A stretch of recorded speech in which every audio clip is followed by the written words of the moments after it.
Hello. नमस्कार sir. नमस्कार. नमस्कार सर, भारतीय मातृदेवतेचा इतिहास 15 भाग पूर्ण केलेत आपण. आज आपण 16व्या भागामध्ये आहोत आता.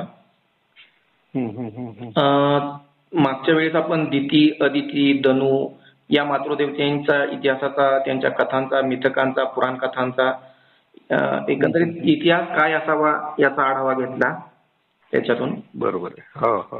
आणि या भागामध्ये सटवी या मातृदेवतेबद्दल जाणून घ्यायला आवडेल. सटवी या मातृदेवतेची माहिती, इतिहास काय आहे, काय सांगता येईल सर?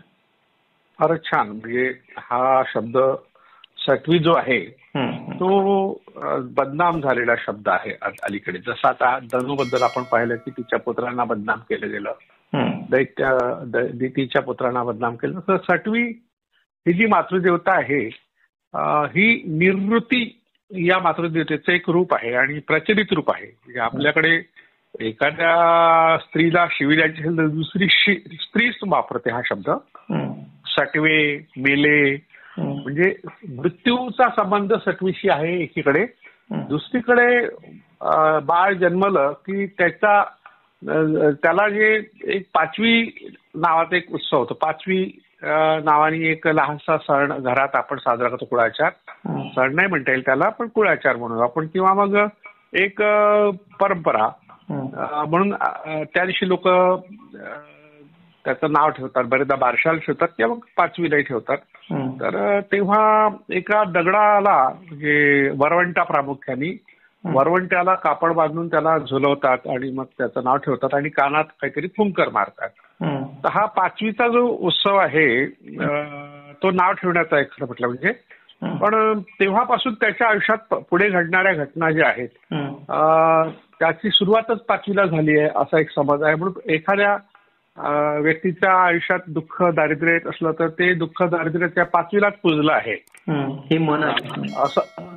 अशी एक म्हण प्रचलित झाली. ते पाचवी हा जो भाग आहे, 5वा दिवस, जन्मानंतरचा 5वा दिवस असा त्याचा अर्थ होतो. आणि जो 6वा दिवस आहे त्या 6व्या दिवशी एक मातृदेवता, जी निवृत्ती ज्याला म्हणता येईल आपण, यापूर्वी तिच्याबद्दल बरीच माहिती पाहिली, ती त्या मुलाच्या कपाळावर त्याचं भविष्य लिहिते असं म्हणतात. सटवी हा शब्द तिच्याकरता वापरला गेलाय. हा का वापरला गेला? ती 6वी आहे. सटवी हा शब्द हिंदीतून आलाय छटवी, म्हणजे 6व्या क्रमांकाचा दिवस जो आहे त्याची ती देवता आहे. म्हणजे आपल्याकडे जशा मातृदेवता त्या दिवसाच्या आहेत, तिथीच्या आहेत, तशा जगभर सगळ्याच धर्मामध्ये, संस्कृतीमध्ये अशा देवता आहेत. तर सटवी ही 6व्या दिवशीची देवता आणि ती तुमच्या कपाळावर तुमचं भविष्य लिहिते.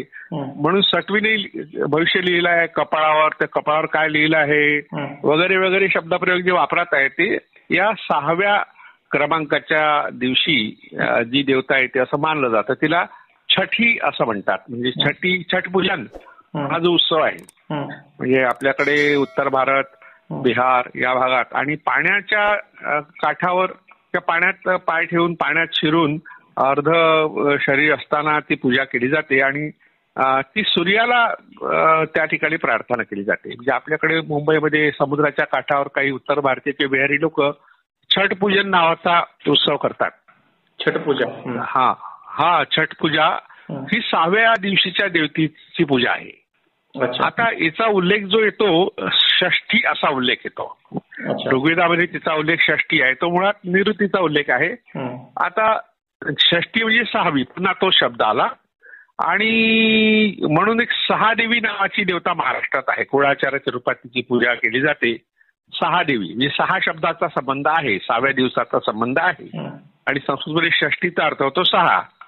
तर डॉक्टर राचीन ढेरे यांनी या विषयावर खूप चांगलं संशोधन केलं आहे. त्यांचं असं म्हणणं आहे की महाराष्ट्रातल्या काही घराण्यांमध्ये 6 देवी नावाच्या एका कुलदेवीची उपासना होत असते आणि ती जी देवता आहे 6 देवी ती ज्येष्ठा, अलक्ष्मी, 2 शब्द वापरले त्यांनी, ज्येष्ठा, अलक्ष्मी या देवतेशी जवळीक साधणारी आहे.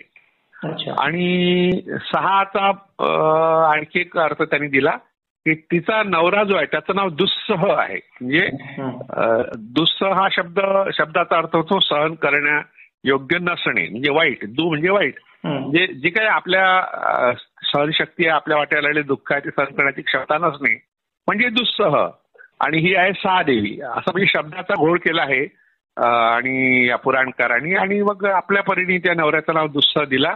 आता कर्नाटक राज्यामध्ये प्रामुख्याने छठवीची पूजा मोठ्या प्रमाणात होते आणि तिथे विजापूर जिल्हा आहे, त्या जिल्ह्यात बदामी हे जे गाव आहे अतिशय प्रसिद्ध आहे चालुक्यांचं. बदामीची चालुक्य म्हणून इतिहासामध्ये प्रचलित आहेत, प्रसिद्ध आहेत. ही त्यांची राजधानी होती बदामी. तिथे शाकंभरी किंवा बनशंकरी या दोन्ही नावाने प्रसिद्ध असलेली ही देवता आहे. आणि अनायसे मला 5-6 वर्षापूर्वी तिथे जाण्याचा योग आला, तर मी ही सगळी मंदिरं पाहिली आणि तिचं जे ठिकाण आहे तेही पाहिलं.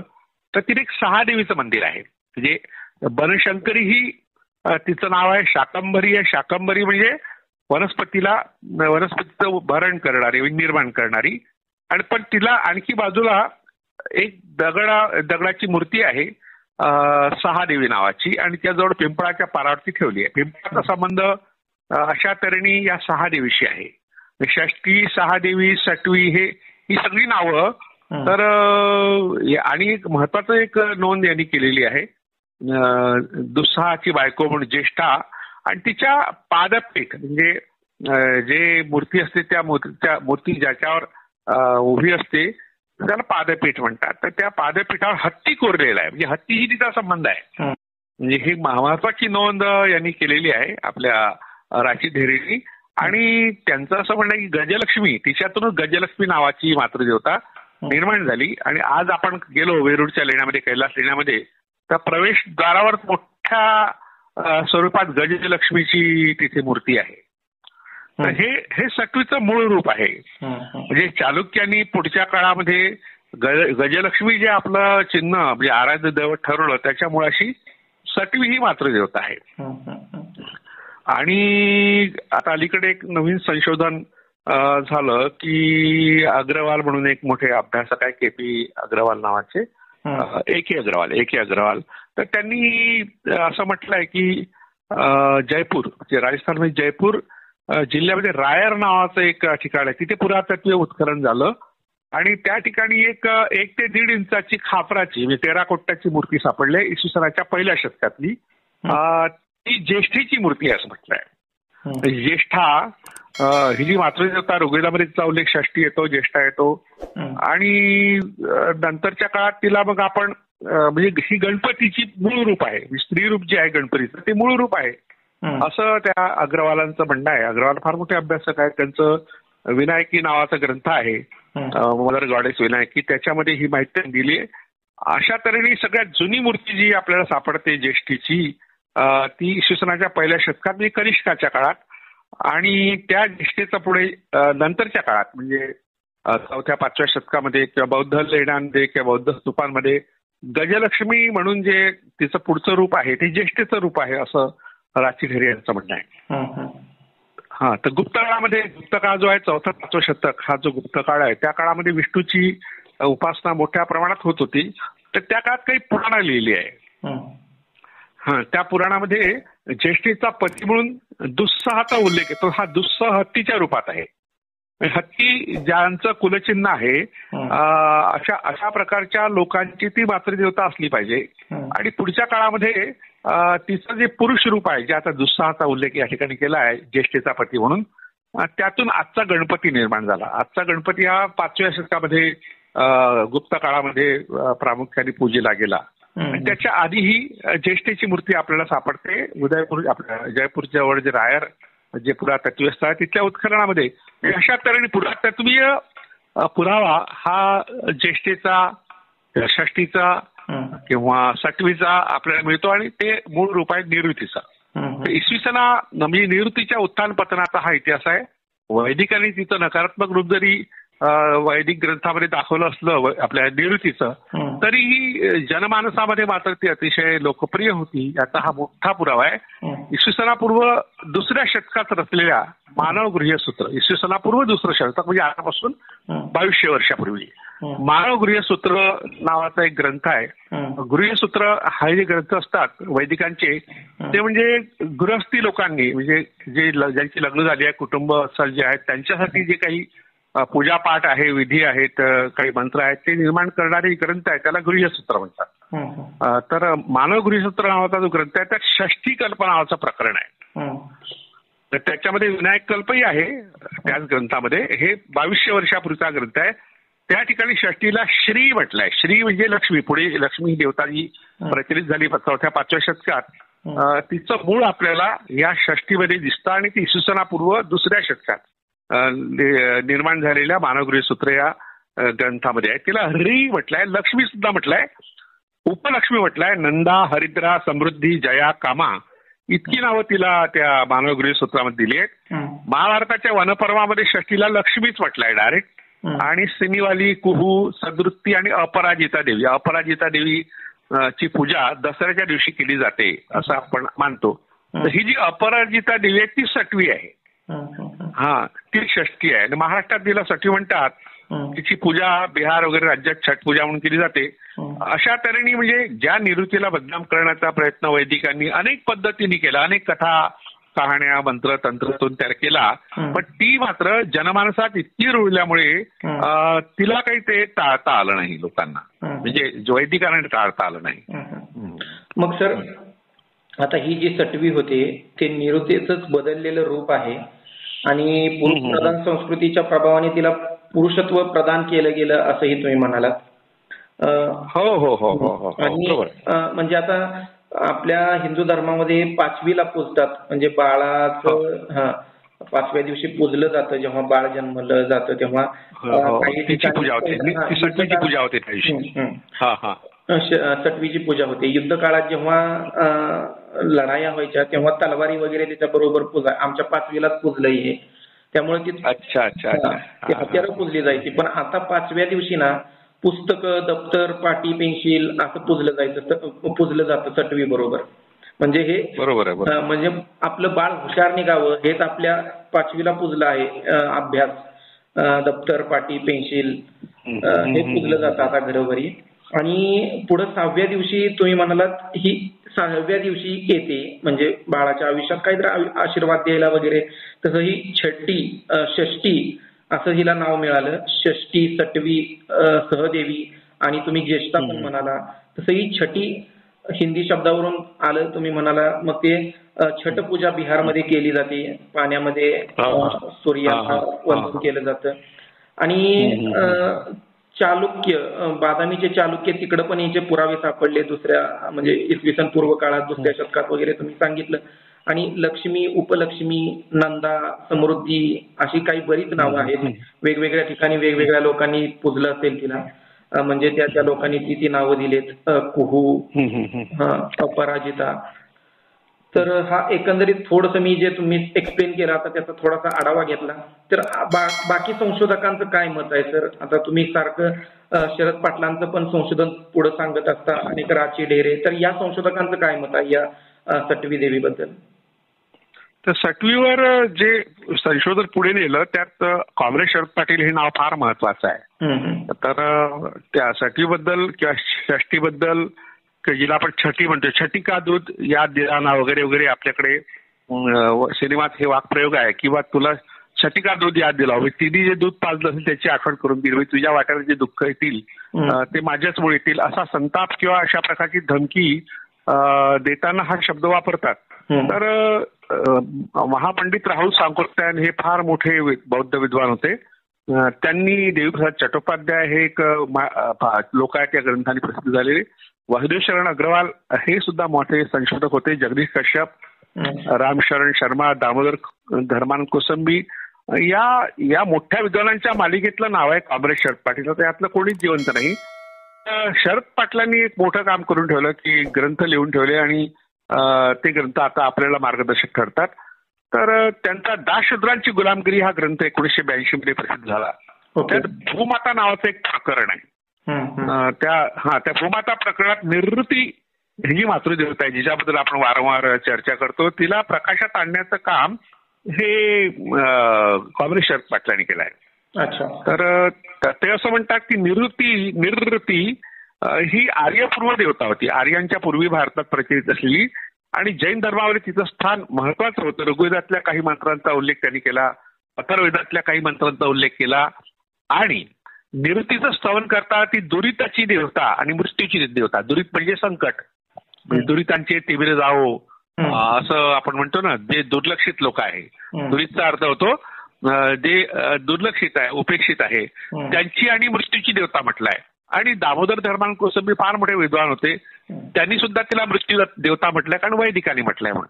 पण हा जो गैरसमज आहे ती मृत्यूची देवता आहे, दुरिताचीच आहे, उपेक्षिताची देवता आहे, हे सगळ्यांनी मान्य केलं. पण मृत्यूची देवता आहे हा जो समज आहे दूर करण्याचं काम कॉम्रेड पाटलांनी केलं. त्यांचं असं म्हणणं की वैदिक काळापर्यंत निवृत्तीचं स्थान उन्नत होतं, तिला पृथ्वी या अर्थाने संबोधलं जातं, म्हणजे पृथ्वी माता, भूमाता या अर्थाने निवृत्तीकडे पाहिलं जातं. असं निघंटू आणि निरुक्त हे वैदिक शब्दकोश आहे, त्याच्या आधारे ते समजावून सांगतात. त्यांनी निर्वृत्ती या शब्दाचा अर्थ दिलेला तो आता इथे पाहूया आपण.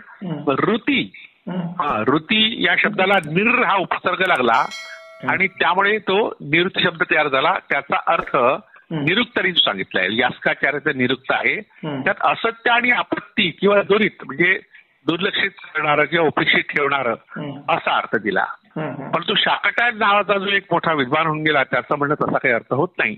हे त्यांनी निघंटू या शब्दाच्या या ग्रंथाच्या आधारे शरद पाटलांनी सांगितला. ते असं म्हणतात ऋती, शाकटायनाने जो अर्थ दिलाय तो निघंटूत आलेला आहे. ऋती किंवा ऋत, ऋती किंवा ऋत या दोन्ही शब्दाचा अर्थ पाणी असा होतो. म्हणजे निवृत्ती ही अप्सरा, जलदेवता किंवा नदी देवता होती. ऋतचा अर्थ जगतचालक, नियम असा होतो. म्हणजे जगाला नियंत्रण करणारे जे नियम आहेत त्या नियमाचं पालन करणे या अर्थाचाही हा शब्द आहे. त्यातून निवृत्ती जगन्माता, अब्राह्मणी, सांख्य तत्वज्ञानाची प्रकृती असा होतो असं कॉम्रेड शरद पाटील म्हणतात. म्हणजे सांख्य तत्वज्ञान आहे आपल्याकडे. भारतीय तत्वज्ञानामध्ये दोन प्रवाह आहेत. एका प्रवाहाला आस्तिक दर्शन म्हणतात, दुसऱ्या प्रवाहाला नास्तिक दर्शन म्हणतात. तर आस्तिक आणि नास्तिक हे जे दोन्ही शब्द आहे, आपण जे आता या शब्दाचे अर्थ पाहतो त्यानुसार ते देवाला मानणारे, देवाला न मानणारे. आस्तिक म्हणजे मानणारे, नास्तिक म्हणजे न मानणारे असा अर्थ आता प्रचलित आहे. पण तसा त्या दोन शब्दांचा अर्थ होत नाही. आस्तिक या शब्दाचा अर्थ होतो वेदप्रामाण्य मांडणारे, विशेषतः यज्ञ संस्था मांडणारे आणि चातुर्वर्णी व्यवस्था मांडणारे. त्या तीन ज्या वैदिकांची व्यवस्था जे मानतात ते आस्तिक, आणि जे मानत नाही ते नास्तिक. म्हणजे लोकायत, जैन आणि बौद्ध ही तीन दर्शनं ती मानत नाहीत. तर त्यातलं सांख्य तत्वज्ञान आहे. म्हणजे आता यातली नावं सांगून टाकतो म्हणजे आपल्याला सोपं जाईल समजायला. दर्शन हा शब्द तत्वज्ञान या अर्थाने वापरला जातो. तर त्यात पहिलं दर्शन आहे मीमांसा दर्शन, म्हणजे ज्यात चिकित्सेला वाव आहे. दुसरं दर्शन आहे दुसरं आहे सांख्य दर्शन. तिसरं आहे वैशेषिक दर्शन, एक आहे मग चौथं न्याय दर्शन, पाचवं आहे योग दर्शन आणि सहावं आहे वेदांत दर्शन. अशा तऱ्हेने 6 दर्शन जी आहे ज्याला आस्तिक दर्शन म्हणतात. त्यातली 5 दर्शन जी आहे ती ईश्वराच्या अस्तित्वाला मानत नाही. म्हणजे मीमांसा, सांख्य, योग, न्याय आणि वैशेषिक ही दर्शनं ईश्वराच्या अस्तित्वाबद्दल शंका निर्माण करतात. कारण ईश्वर ही संकल्पना जेव्हा निर्माण झाली त्या काळात ही चर्चा झाली. पण मग जेव्हा मीमांसक होते ते त्यातले 2 गट पडले. जसं आपल्याकडे राजकारणात 2 गट पाडताना पाहतो आपण अलीकडे, तसे ते विद्वानांमध्ये 2 गट पडले. त्यातला एक गट यज्ञालाच मानत होता, यज्ञाने सर्व काही मिळतं, आणि दुसरा गट ईश्वर सर्व काही करतो असं मानत होता. तर त्या दुसऱ्या गटाला उत्तर मीमांसा म्हणतात. म्हणजे पहिल्या गटाला पूर्व मीमांसा, दुसऱ्या गटाला उत्तर मीमांसा. उत्तर मीमांसा शब्दाचाच रूपांतर वेदांत दर्शन झालाय. म्हणजे ईश्वराचा जो काही मांडण्याचा भाग आहे, न मांडण्याचा भाग आहे, तो या ज्या आस्तिक दर्शनामध्ये 2 गट आहेत. म्हणजे एक गट असा आहे की जो मानतच नाही, ईश्वराबद्दल शंका निर्माण करतात. 5 लोक. त्या सांख्य नावाचं एक दर्शन आहे, त्याचा उल्लेख या ठिकाणी शरद पाटलांनी केला. तर सांख्य दर्शनामध्ये प्रकृतीला महत्व आहे, म्हणजे निसर्ग आहे त्याला महत्व आहे. आणि निसर्गापासूनच आपण, माणूस हा निसर्गाचा घटक आहे, भूमाता ही निसर्ग देवता आहे, जगन्माता आहे असं जे मानतात ते त्यातून निवृत्ती ही जगन्माता निर्माण झाली असं कॉम्रेड शरद पाटलांचं म्हणणं आहे. श्रोत्यांसाठी मी सांगू इच्छितो इथं, निवृत्ती या मातृदेवतेबद्दल जी चर्चा झालेली आहे ती भाग 1 मध्ये त्यांना पाहायला मिळेल. हे एवढं इथं नमूद करतो. तर तुम्ही कंटिन्यू करा. शरद पाटील यांचं संशोधन. हा तर शरद पाटलानंतर आणखी त्यांच्या आधीचं नाव आहे खरं महामहोपाध्याय सिद्धेश्वर शास्त्री चित्राव. तर चित्राव शास्त्रींनी ऋग्वेदाचं मराठी भाषांतर केलं, अतिशय प्रसिद्ध आहे आणि ते उपलब्ध आहे. म्हणजे आता ते पुस्तक जरी नसलं तर ते पीडीएफ रूपात आपण वाचू शकतो किंवा काही ठिकाणी पुस्तक रूपात ते मिळू शकतं, कारण मोठा ग्रंथ असल्यामुळे ते रिप्रिंट करणं वगैरे हे जिकिरीचं काम आहे. तर त्यांनी ऋग्वेदाच्या मराठी भाषांतरात एक गोष्ट सांगितली, महत्वाचा एक मुद्दा सांगितला, निर्वृती आणि देव. देव आपण पाहिलं की देव हा एक समुदाय होता आर्यांमधला, यांच्यापासून जन्मलेल्या आणि 107 कुल असलेल्या घरं असलेल्या आद्य पिंगला वनस्पती मातांचं मी स्तवन करतो, असं ऋग्वेदातल्या 10व्या मंडळाच्या 97व्या सुक्तामध्ये जे सांगितलं त्याचं भाषांतर केलं. म्हणजे त्या 10व्या मंडळाच्या 97 सुक्तामध्ये निवृत्ती आणि देव यांचा उल्लेख आलाय आणि पिंगला वनस्पती जी आहे त्या वनस्पतीची ती माता आहे असं त्यात सूचित केलं आहे. पुढे मग मार्कंडेय पुराणातल्या देवी महात्म्यात देवीच्या घोषणेचा जो उल्लेख आहे त्याचा चट्टोपाध्यायांनी उल्लेख केलाय. ती असं म्हणतात, चट्टोपाध्याय मोठं नाव आहे, देवीप्रसाद चट्टोपाध्याय, लोकायत ग्रंथ त्यांचा आता हिंदीमध्येही आलेला आहे. तर त्यात असं म्हणतात की नंतर देवांनो मी संबंध जगताचे जीवनदायी वनस्पतींनी पोषण करीन, ज्या मुसळधार पावसाळ्यात माझ्या देहातून उगवतील, मग मी शाकंभरी म्हणून या पृथ्वीतलावर झालाय. तर चट्टोपाध्यायांनी सिंधू संस्कृतीच्या जनतेनं मातृदेवतेचं रूपांकन करणारी मुद्रा वरील कालप्रमाणे घडवली असं म्हटलं. जी मुद्रा, ज्या मुद्रेचा उल्लेख आहे की पाय फाकटलेली आणि तिच्या योनी मार्गातून वनस्पती निर्माण झाल्या, म्हणजे सृष्टीला निर्माण करणारी देवता. तसं आता आपण सृष्टीला निर्माण करणारे कोणकोणते आहे घटक आहेत, तर प्रजापती हा सृष्टीला निर्माण करणार आहे असं मानणारा एक वर्ग, एक समुदाय होता, म्हणजे एक संप्रदाय होता. आणि कश्यपांनी सृष्टी निर्माण केली असं मानणारा एक संप्रदाय प्राचीन काळात होता. ब्रह्मदेवाला देवानी सृष्टी निर्माण केली असं मानणारा एक संप्रदाय होता. पुढल्या काळात ब्रह्मदेवालाच विष्णू निर्माण केलं, विष्णू सर्व सृष्टीचा निर्माता आहे असं म्हटलंय. पण त्याच्या मुळाशी हे जी सिंधू संस्कृतीची मुद्रा सापडली आहे त्यापैकी निवृत्तीपासून जग निर्माण झालं. हरप्पा येथे आढळलेली दीर्घ चौकोनाकृती मुद्रा ज्यावर पाय फाकटलेली व योनीतून वनस्पती उगवली नगर स्त्रीची भूमिका आकृती आहे. हिचा उल्लेख वासुदेव शरण अग्रवाल यांचा फार प्रसिद्ध ग्रंथ आहे, पाणिनीकालीन भारतवर्ष नावाचं हिंदी भाषांतर त्याचं झालं, इंग्लिशमध्ये आहे India as known to Panini. या ग्रंथामध्ये ह्या भूमातेच्या प्राचीन उत्थित मृत्तिका मुद्रेचं छायाचित्र छापलं असं शरद पाटलांनी उल्लेख केलाय. त्यात तिचे पाय हात सर्पांनी वेढलेले असून तिच्या डोक्यावर वनस्पती उगवलेल्या आहेत. ती तैत्तिरीय संहितेची, ऐतरेय ब्राह्मणाची आणि शतपथ ब्राह्मणामध्ये सर्प रात्नी असा उल्लेख आहे, सर्परात्नी म्हणजे सर्पांची देवी, सर्पांची माता असा कॉम्रेड शरद पाटलांनी उल्लेख केला. पुढे ते असं म्हणतात की ही आकृती 107 घरं असलेल्या वनस्पती विश्वाला जन्म देणाऱ्या निर्वृती या आर्यपूर्व जगन्माते वाचून दुसऱ्या कोणाची असू शकत नाही असा निष्कर्ष त्यांनी काढला. कारण जी यांनी छापली आहे वासुदेव शरण अग्रवालच्या India as known to Panini या ग्रंथामध्ये, तर ती निवृत्तीची मूर्ती आहे. आणि पुढे ते असं म्हणतात कुलवृक्ष व कुलयोगिनी पूजा यावर त्यांनी विस्तृतपणे भाष्य केलंय. आणि अमावस्या म्हणजे निवृत्ती आहे हे त्यांनी व्युत्पत्ती शास्त्राच्या आधारे, कारण संस्कृतचे फार मोठे पंडित शरद पाटील होते आणि त्यांनी संस्कृत व्याकरण वेगळ्या पद्धतीने शिकले होते. मणिशंकर उपाध्याय त्यांचे गुरु होते बडोद्याला. आणि त्यांनी मग अर्थ काढला की अमावस्या, ज्याबद्दल आपण काल परवा पाहिलं, ती अमावस्या म्हणजे निवृत्ती आहे असा निष्कर्ष त्यांनी काढलाय. आता त्यांनी आणखी एक गोष्ट सांगितली यासोबतच की निवृत्तीसारखी ग्रीक संस्कृतीमधली देवता हेकेट किंवा आर्टेमिस आहे. हे त्यांनी अनेक लक्षणं सांगितले की तशाच प्रकारची देवता ग्रीकांमध्ये आहे. निवृत्ती ही सुपिकतेची देवता होती, निवृत्तीचा वर्ण काळा होता, निवृत्तीची पूजा आकारहीन दगडाच्या रूपात होत असे हे शतपथ ब्राह्मणातील एका उताराद्वारे ते स्पष्ट करतात.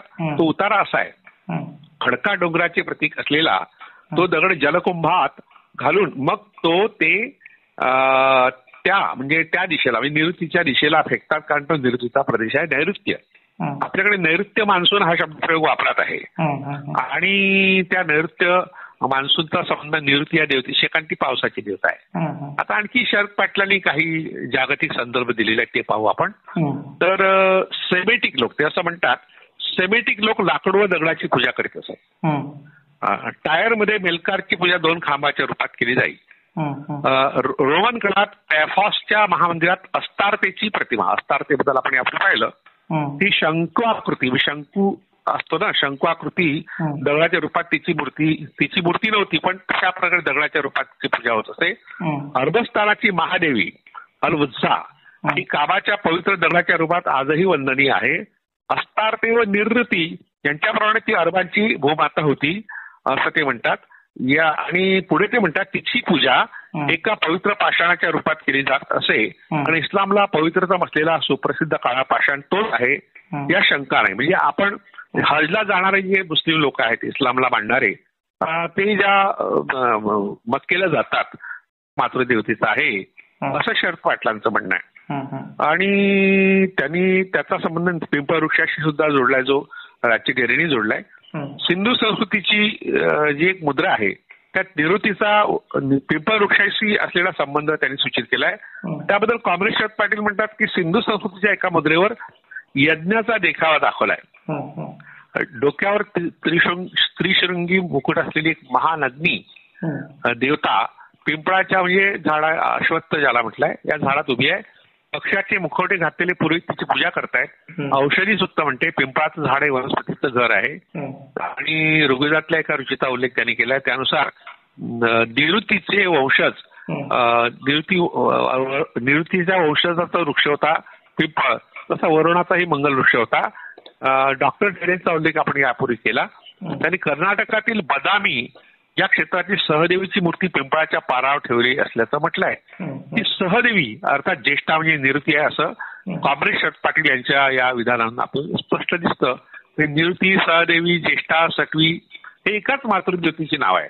आणि आता अशी परिस्थिती आहे म्हणजे पूर्वी सुद्धा नैऋत्य दिशा ही विनाशाची देवता आहे, मृत्यूची दिशा आहे असं म्हटलं जात होतं.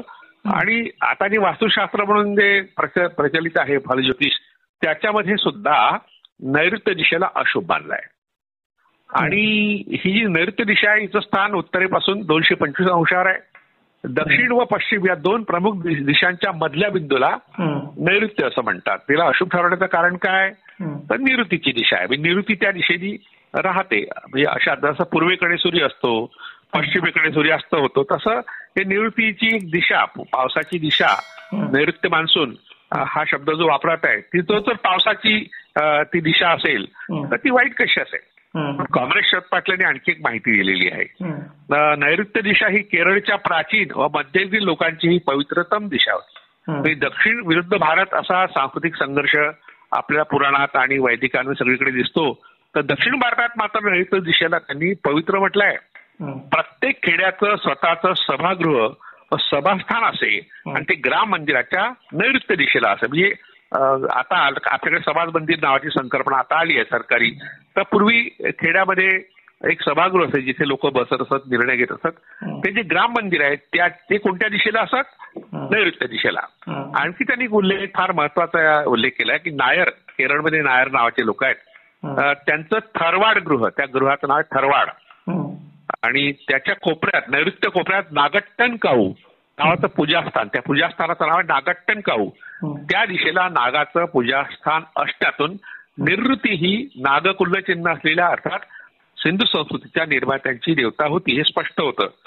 तर ह्या पवित्र दिशेविषयी पुढे कॉम्रेड शरद पाटील म्हणतात, महान आर्यपूर्व संस्कृतीची हरप्पा व मोहेंजोदाडो ही शहरं अनुक्रमे रावी आणि सिंधू या नद्यांच्या तीरावरती शहरं होती. या नद्या दरवर्षी अंतरित असलेल्या गाळानिमित्त नदी जी गाळ वाहून आणते, त्यामुळे जी सुपीक होणारी जमीन होती त्यातून मग सिंधू संस्कृती जन्माला आली. पंजाबमध्ये प्रवेश केल्यापासून अरबी सागराला मिळेपर्यंत सिंधूला वाहायची इच्छा दिशा आहे नैऋत्य. म्हणजे नैऋत्येकडे सिंधू वाहते. सिंधू नदी ही महत्वाची नदी आहे की तिच्यामुळे ती संस्कृती निर्माण झाली, म्हणून नैऋत्येला महत्व आलं. कसं आहे सर, आता सुद्धा पाऊस पडायच्या वेळी नैऋत्येचं मान्सून वारं म्हणतात. नैऋत्येकडून वारं, नैऋत्य मान्सून हा शब्द प्रयोगच आहे, वापरातच आहे तो शब्द, बरोबर. आणि नैऋत्य हे भाग 1 मध्ये आपण पाहिलंय, नीर म्हणजे पाणी आणि ऋतू म्हणजे ते जलचक्राशी संबंधित आहे. खरं आहे. हो हो हो हो हो बरोबर आहे, बरोबर आहे, बरोबर. आणि आता तुम्ही सांगितलं सिंधू नदी पण नैऋत्य दिशेला वाहते. हा, म्हणून त्या दिशेचं महत्व आहे. कारण ती नदीच्या काठावर वसलेले लोक आहेत. अगदी आपल्या महाराष्ट्रामध्ये इनामगाव, जायबाबाद ही जी ठिकाणं आहे नगर आणि पुणे जिल्ह्यातली, त्या ठिकाणी सिंधू संस्कृतीचे लोक इथपर्यंत राहत होते. अगदी आपल्याकडे मराठवाड्यात सुद्धा अशी काही ठिकाणं आता सापडलेली आहेत. त्यामुळे ज्या ज्या ठिकाणी ते आले, तिथून नदीला पूर आल्यामुळे म्हणा की बांध फुटल्यामुळं त्यांना ती गावं सोडावं लागली, पण मग इकडे दक्षिण भारतापर्यंत ते पसरले. शरद पाटलांनी खूप संशोधन केलंय खरं मातृदेवतांवर. हो, मोठं काम केलं. भूमाता नावाचं प्रकरण त्यांचं प्रसिद्ध आहे आणि त्यांनी स्वतंत्रपणे आणखी एक ग्रंथ लिहिला, म्हणजे मातृसत्ताक आणि स्त्री सत्ताक या संस्कृतीबद्दल आणखी त्यांचा ग्रंथ प्रसिद्ध आहे. इंग्लिशमध्येही तो आहे आणि मराठीमध्येही आहे. सर, मग हे सटवीची मंदिरं, निरुतीची मंदिरं वगैरे भारतात कुठं काय कसं काय सांगता येईल? नाही, आता मोठ्या प्रमाणात तिची मंदिरे दिसत नाही, पण तिच्या ज्या प्रथा परंपरा, पूजा परंपरा आहे ती खेड्यापाड्यामध्ये आहे. आता एकदा मी कुरुडवाडी हे सोलापूर जिल्ह्यातलं गाव आहे. म्हणजे आपण पंढरपूरला जात असताना कुरुडवाडी स्टेशनवर उतरतो, म्हणजे जे लोक जातात रेल्वेनी, तर त्या कुर्डुवाडीजवळ 5-6 किलोमीटरवर एक सटवीचं मंदिर मला पाहायला मिळालं. मला स्थानिक लोक म्हणाले की ते सटवीचं मंदिर आहे. तर मी गेलो, तर तिथे नवीन मूर्ती त्या ठिकाणी शेतामध्ये आहे. ते खाजगी मालकीचं शेत आहे आणि त्या ठिकाणी ते लोक तिथे आले होते. लहान मुलांना त्या ठिकाणी जे नवीन बाळ आहे त्याचे जावळे काढणं म्हणा की त्याच्याबद्दलची जी विधी आहे, आनंद उत्सव आहे, तो त्या मंदिरात ते साजरा करत होते. आणि तिथे मोठ्या प्रमाणात जे आपण ज्याला कुष्मांड हा शब्द आहे, तर हा जो कवळ, तर हे जे हा जो एक म्हणजे फळ आहे आपल्याकडे, फळभाजी, तर त्या ठिकाणी कोहळं आपण म्हणतो त्याला, कोहळं त्या ठिकाणी अर्पण करतात. आणि मग पुढे कोहळं अर्पण करणाऱ्या अनेक देवता ज्या त्यांना अर्पण करतात, अशा कुष्मांडा नावाची एक मातृदेवता दक्षिण भारतात पुढे प्रसिद्ध झाली. म्हणजे एकच मातृदेवता अनेक पद्धतीने कशी लोकांपर्यंत पोहोचते. जसं आता माढा हे जे सोलापूर जिल्ह्यातलं गाव आहे, त्या ठिकाणी मी एकदा असंच गेलो होतो व्याख्यानाला, आणि काही ठिकाणं पाहता पाहता कोपऱ्यात एक मूर्ती होती, तर तिला सटवीची मूर्ती आहे असं तिथल्या लोकांनी मला सांगितलं. तर आणि जेव्हा एखादी बाळंतीण अडते, म्हणजे तेव्हा म्हणजे बाळंतपण सुलभ व्हावं यासाठी त्या सटवीला ते असं पालथं खाली टाकतात. म्हणजे हा एक यातुविधीच आहे, खाली टाकतात. म्हणजे तिला त्रास होतो म्हणून मग ती सटवी बाळंतपण हे सुलभ करते. म्हणजे बाळंतपणाची देवता म्हणून ती मानली जाते. मग तिचं मूर्तीरूप मी पाहिलं. ती मूर्ती कशी आहे, ती गजलक्ष्मीची मूर्ती होती. म्हणजे गजलक्ष्मी, सटवी, निरुती, षष्ठी, म्हणजे हे सगळे शब्द जरी असले तरी अशा तऱ्हेने म्हणजे लोकपरंपरेमध्ये सटवी आहे. आता इतक्या अलीकडे जे काही सण उत्सव झाले, तर ज्योती अमावस्या नुकताच झाला. एक ज्योती किंवा हरिती, ज्योती आणि हरिती या दोन्ही मातृदेवता बालग्रह, लहान मुलांच्या आजाराशी संबंधित आहे. असं हे वैद्यक शास्त्र म्हणतं. वैदिकांमध्ये ते आहे. पण ही रक्षक देवता आहे ज्योती. आणि ज्योती अमावस्या नुकती साजरी झाली, त्याला जरा जिवंतिका असे म्हणतात. म्हातारी आहे ती. म्हातारी आहे म्हणजे ती सगळ्यांचं लालन पालन करणारे, तिने जास्त जग पालायचांपेक्षा तिच्याकडे जसं आजीबाईचा बटवा आपण म्हणतो ना, तर तशा ठिकाणी काही आजार बिजार झालं तर लहान मुलांना औषध देण्याकरता तिच्याकडे आहे, अनेक औषधी वनस्पती आहेत.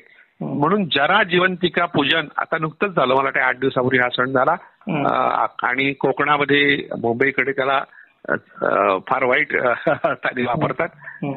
गटारी अमावस्या म्हणतात त्याला, गटारात लोळायची अमावस्या.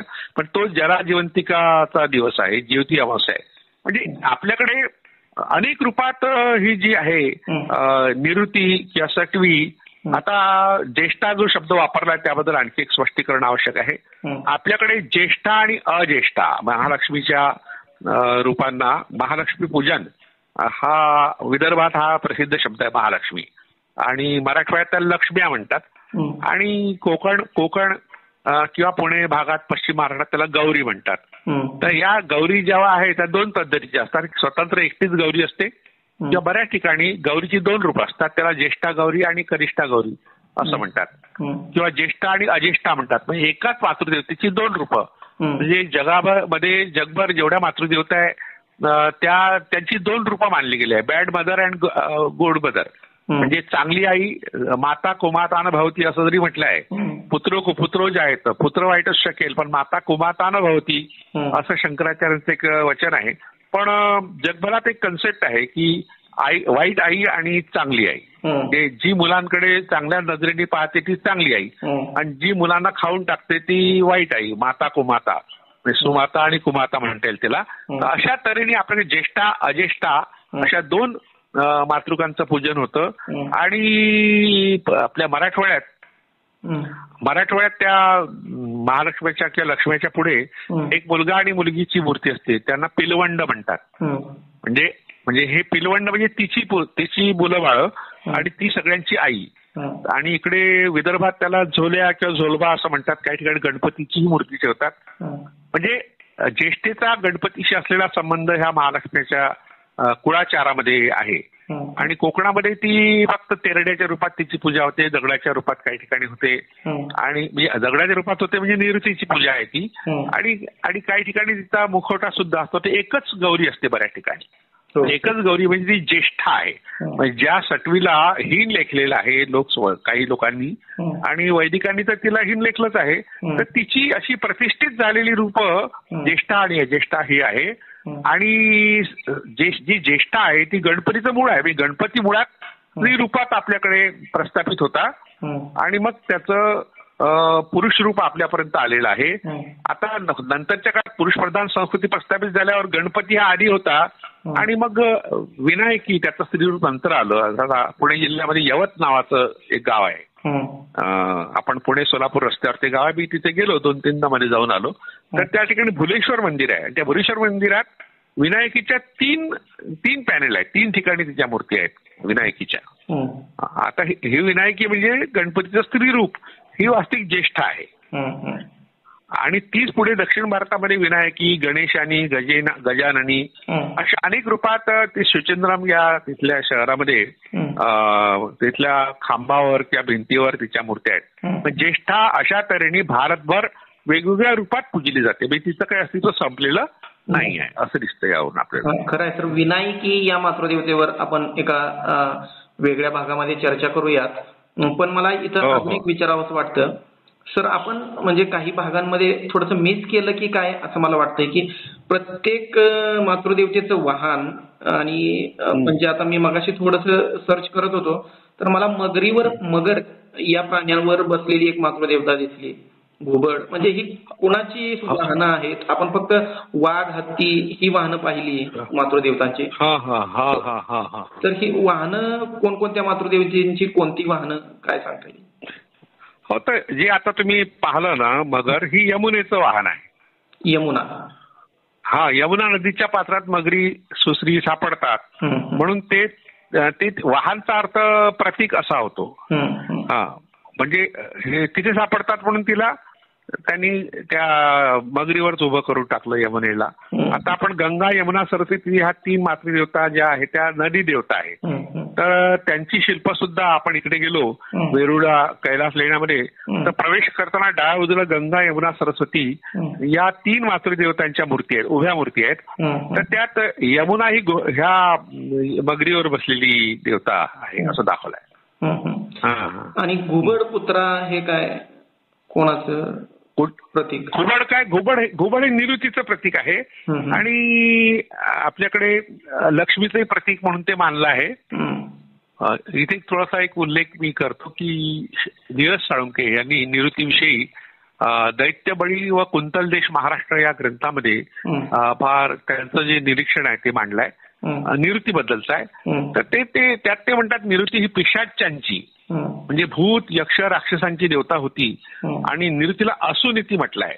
म्हणजे प्राणहारक देवता संबोधून योग्यता तिने प्राण परत करावी, ती प्राण घेते असं वैदिकांचं म्हणणं होतं. कारण ते शक्य आहे की बा त्या काळात वैदिक संघर्ष झाला तेव्हा जे अवैदिक लोक होते, अनार्य लोक होते किंवा आर्यपूर्व लोक होते त्यांनी मोठ्या प्रमाणात आर्य लोकांना मारलं असावं, नष्ट केलं असावं म्हणून ती त्यांच्या देवतेची भीती आहे, देवता तरी वाचवेल आपल्याला म्हणून अशा तऱ्हेने तिचा उल्लेख असुनीती असा ऋग्वेदात आहे. कुत्रा हे निवृत्तीचं वाहन आणि कपोत म्हणजे कपोतचा अर्थ कबूतर असा होतो आणि घुबड हे तिचे दूत आहेत. घुबड आणि कबूतर कावळा. कपोत हा शब्द बऱ्याच ठिकाणी कावळा या अर्थाने येतो पण कबूतर हा येतो आहे. तर तिचा महत्वाचा दूत म्हणजे कावळा. हा म्हणजे आपल्याकडे 10व्याला म्हणजे माणूस मरण पालट 10व्याला कावळा पिंडाला शिवतो. तर हा पिंडाला शिवतो म्हणजे त्या पिंडामध्ये जो आत्मा आहे त्याला सोबत घेऊन जातो आणि निवृत्तीकडे घेऊन जातो. निवृत्ती मृत्यूची देवता आहे ना, म्हणून तिचा जो दूत आहे तो कावळा आहे. तर आपल्याकडे आंध्र प्रदेशामध्ये प्रामुख्याने भारतात तर काकती नावाची एक मातृदेवता आहे म्हणजे कावळ्याची देवता. ती निवृत्तीचं वेगळं रूप आहे आणि तिला मानणारे जे लोक होते त्यांना काकतीय म्हणतात. काकतीय नावाचा एक राजवंश हा आंध्र प्रदेशात गाजला. तर ते कावळ्याला मानत होते, कावळ्याच्या स्त्री रूपाला मानत होते म्हणजे निवृत्तीला मानत होते. आणि जे काही आर्यांमध्ये राजसूय नावाची यज्ञ, हा राजसूय यज्ञ हा अनार्य विधी आहे असं शरद पाटलांचंही म्हणणं आहे. तर त्यांचं म्हणणं की त्या ठिकाणी पहिला हवी जो दिला जातो, पहिला हवी म्हणजे प्रसाद किंवा नैवेद्य, तर तो निवृत्तीला दिला जातो. ती काळ्या, पीत आणि तांब्र म्हणजे पीत म्हणजे पिवळा म्हणजे अशा तऱ्हेचे अनार्यांचे जे वर्ण होते त्यांची जी काळी जरी असली पण तिची सौंदर्य होती आणि सुवर्णा होती म्हणजे सोन्यासारखी उजळ होती असं नीरज साळुंखेचं म्हणणं आहे. अथर्ववेदामध्ये कावळ्याच्या स्पर्शाची तुलना निवृत्तीच्या मुखस्पर्शाशी केली असून तिला कृष्णवर्णीय म्हटलं आहे. आता कावळ्याचा स्पर्श हा काकस्पर्श नावाचा सिनेमाही होता मध्ये. हा लैंगिकतेशी संबंधित. कावळा हा लिंगाचं प्रतीक मानलाय पण त्याचा कावळा हा लिंगाचं प्रतीक मानलाय त्यामुळे त्याचा स्पर्श होणं म्हणजे लैंगिकता निर्माण होणे म्हणजे तुमच्यात प्रजोत्पादनाची क्षमता निर्माण होणे असा अर्थ आहे. आता त्या निवृत्तीचं एक दुसरं नाव अराती आहे. ऋग्वेदात अराती नाशक सुक्त आहे, अथर्ववेदामध्ये अराती नाशक सुक्त आहे आणि त्यातून स्पष्ट दिसतं की रात किंवा रीत हे जे शब्द आहे हे जीवनवाचक आहे आणि वैदिक ब्राह्मणांनी तिचं रूपांतर अराती केलं म्हणजे ती मृत्यूची देवता आहे असं साळुंखेंचं म्हणणं आहे. अराती या शब्दाचा एक अर्थ शत्रू असा येतो. यातून असं दिसतं आपल्याला की निवृत्ती या मातृदेवतेतून लक्ष्मी ही देवता विकसित झाली आणि लक्ष्मीचं वाहन घुबड आहे आणि घुबड हे विद्वत्तेचं लक्षण आहे. आपल्याकडे घुबडाकडे थोडंसं नकारात्मक दृष्टीने पाहतात पण युरोपमध्ये घुबड हे विद्वत्तेचं प्रतीक मानलं जातं. पण तिथे जी ग्रंथालय आहेत त्या ग्रंथालयावर घुबडाचं शिल्प असतं. तर आणि ह्या लहान घुबडाला पिंगळा म्हणतात आणि कुबेराला पिंगळीन नाव आहे. कुबेर हा यक्ष संस्कृतीमधलं एक मोठं दैवत किंवा तो नेता किंवा राजा असला पाहिजे. तर त्याच्या अनुयायांना म्हणजे पिशाच्य त्यांना म्हटलं आहे अनुयायांना त्यांचा रंग पिंगळ्यासारखा असतो असंही म्हटलं आहे. आणि कुबेर आणि लक्ष्मी यांच्याबद्दल आपण पाहिली आहे माहिती बरेचदा. निवृत्ती आणि लक्ष्मी, निवृत्तीपासून विकसित झालेली लक्ष्मी या दोन्ही देवतांचा घुबडांचा असा संबंध आहे. यावरच एकच होत्या हे दिसतं.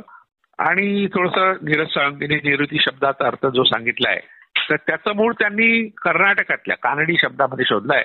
ते असं म्हणतात की कन्नडमध्ये नेरते हा शब्द आहे आणि त्याचा अर्थ होतो परिपूर्णता, भोग, फल, उन्नती, प्रगती आणि जवळीक. तर ही असुरांची जी देवता आहे निवृत्ती ही परिपूर्णतेची देवता होती, सुख देवता होती. नेरे या कन्नड धातूचा अर्थ अधिक, पुष्कळ, सुबत्ता असा होतो. म्हणजे निवृत्ती या शब्दाचं मूळ शोधण्याकरता ती सुबत्तेची देवता होती, समृद्धीची होती, पिकाची देवता होती, पाण्याची सुद्धा होती. अशा तऱ्हेने आपण दक्षिण भारतीय भाषांमध्ये त्याचं मूळ शोधू शकतो. तर शरद पाटील यांनी नवभारत मासिकात जे त्यांच्या पुस्तकावर जे परिषद लिहिलं मेंदळेनी तर त्यात त्यांनी निवृत्तीला नापिकीची देवता म्हटलंय. नापिकीची म्हणजे असं जे नकारात्मक अर्थ आहे तो सुद्धा वैदिकांनी, आताची वैदिक आहे त्यांनी स्वीकारला आणि तो शरद पाटलांनी खोडला. आता पुढल्या ज्या संशोधकांपैकी एक मोठं नाव आहे हर्षमुख सांकलिया. त्यांनी निवृत्ती हा पुरुष म्हटलाय. सिद्धेश्वर शास्त्री या निवृत्तीला पुल्लिंगी, स्त्रीलिंगी असं दोन्ही रूपात मानलं होतं. त्यात त्यांनी निवृत्तीला नैऋत म्हटलंय. भूत, राक्षस आणि दिक्पाल हे जे लोक आहेत, नैऋत म्हणजे निवृत्तीचे पुत्र, भूत, राक्षस आणि दिक्पाल यांचा अधिपती, वरुण पुत्र, अधर्माची पत्नी असा उल्लेख सिद्धेश्वर शास्त्री चित्राव यांनी प्राचीन चरित्रकोशात तो दिलाय. आणि हसमुख सांकली यांनी 1989 मध्ये प्रकाशित झालेल्या भारतीय पुरातत्व एक समालोचना या पुस्तकामध्ये राक्षसाचा राजा म्हणून निवृत्तीचा उल्लेख केला. निवृत्ती हे स्त्रीलिंगी आहे पण या ठिकाणी ते पुल्लिंगी शब्द वापरतात. त्यासाठी ते म्हणतात आंध्र प्रदेशातील नलगोंडापासून उत्तर पूर्वेला पानुबल आणि पच्चल सोमेश्वराच्या देवळात त्याची मूर्ती आढळते असं त्या ग्रंथामध्ये लिहिलंय. आणि हा ग्रंथ महाराष्ट्र शासनाच्या साहित्य संस्थे मंडळाने प्रकाशित केलाय. आपण जर नेटवर सर्च केला तर फुकट उपलब्ध आहे. पुढे ते म्हणतात सोंग हे जे गाव आहे तिथे उत्खननात निरुतीची मूर्ती सापडली आहे आणि या सगळ्या रूपात निरुती आपल्याला दिसते. पण या ठिकाणी निरुती शब्द हा पुरुष किंवा राक्षस या अर्थाने वापरलाय. त्याला दिग्पाल सुद्धा म्हटलंय. म्हणजे पुरुष रूपात तो मूर्ती रूप आपल्याला दिसतं. जसं माझं एक पुस्तक सिंधुजनांची मातृदेवता हे जिजाई प्रकाशनने छापलं, त्यावर जे आम्ही चित्र छापलं ते चित्र पुरुष निरुतीचं आहे.